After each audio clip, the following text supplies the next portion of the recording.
بسم اللہ، الحمد للہ، والصلاۃ والسلام علی رسول اللہ۔ قرآن اور نماز سیکھیے آسان طریقے سے، لیسن نمبر 9A، جس میں ہم پڑھیں گے اہدنا الصراط المستقیم، اور یہ عادت نمبر 10 ہے کہ ہر کام کے لیے ہدایت طلب کیجیے۔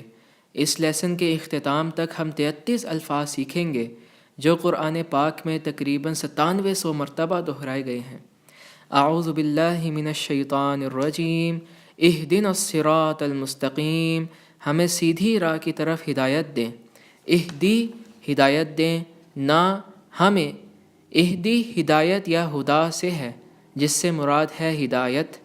الصراط میں ال سے مراد ہے ایک خاص شے، الصراط ایک خاص راستہ، المستقیم سیدھا، لہذا الصراط المستقیم سے مراد ہے سیدھا راستہ۔ ہمیں سیدھے راستے کی طرف ہدایت دیجیے۔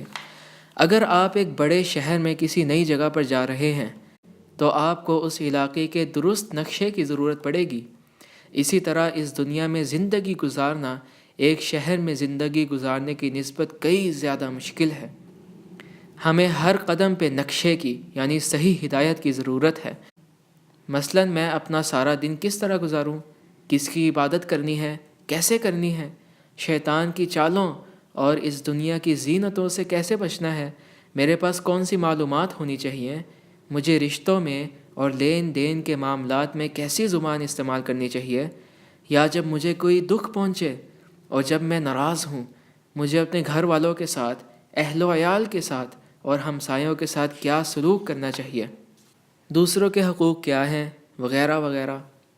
ہم میں سے ہر ایک کی موت مقدر ہے۔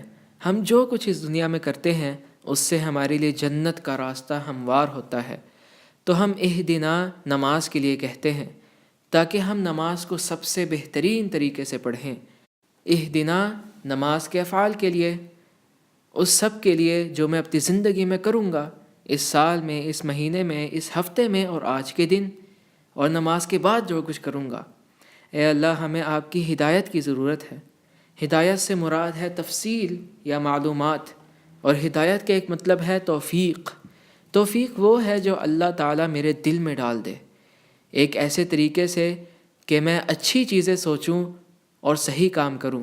تو جب ہم کہتے ہیں اہدنا، تو ہمیں نہ ہی صرف علم کے حصول کی نیت سے ہدایت طلب کرنی چاہیے بلکہ توفیق کے لیے بھی، اور یہ سب سے اہم شے ہے اور یہ سب سے اونچے درجے کی ہدایت ہے۔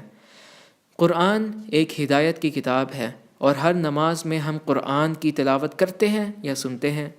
یقیناً ہمارا اس قرآن کو سننا اور سمجھنا اللہ سبحانہ و تعالیٰ کا اہدنا کی دعا کا جواب ہے۔ اگر ہم قرآن کو سمجھنے کی کوشش نہ کریں تو کیا ہماری اہدنا کی دعا سچی ہے؟ دراصل ہر نماز ہی یاد دہانی ہے کہ قرآن کو سمجھنا نہ ہی صرف ہماری ضرورت ہے بلکہ سب سے اہم شے۔ ہدایت پڑھانے کے لیے ہمیں اپنے ایمان کی تصحیح کرنا ہوگی، قرآن و حدیث کا علم حاصل کرنا ہوگا، اور مسلسل اللہ کا ذکر اور تلاوت کرنا ہوگی۔ لہٰذا اللہ کی عبادت کریں اور حضرت محمد صلی اللہ علیہ وسلم کی سیرت پڑھیے، اچھے لوگوں کی صحبت اختیار کریں، اور شرک، بدعت، نافرمانی، منافقت، ریاکاری، عجب نفس، بری خواہشات اور دنیا کی زینتوں سے کنارہ کشی اختیار کریں، اور ساتھ ہی حسد اور بغض سے بھی۔ قرآن پاک کی تلاوت کرتے وقت آپ ضرور کسی نہ کسی ایسے مقام پر ضرور پہنچیں گے جو آپ کو آپ کی پریشانیوں اور مصیبتوں کا حل بتائے گا۔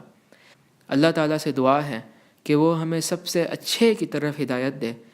آج کے لیے اتنا ہی۔ جزاکم اللہ خیراً، والسلام علیکم ورحمۃ اللہ وبرکاتہ۔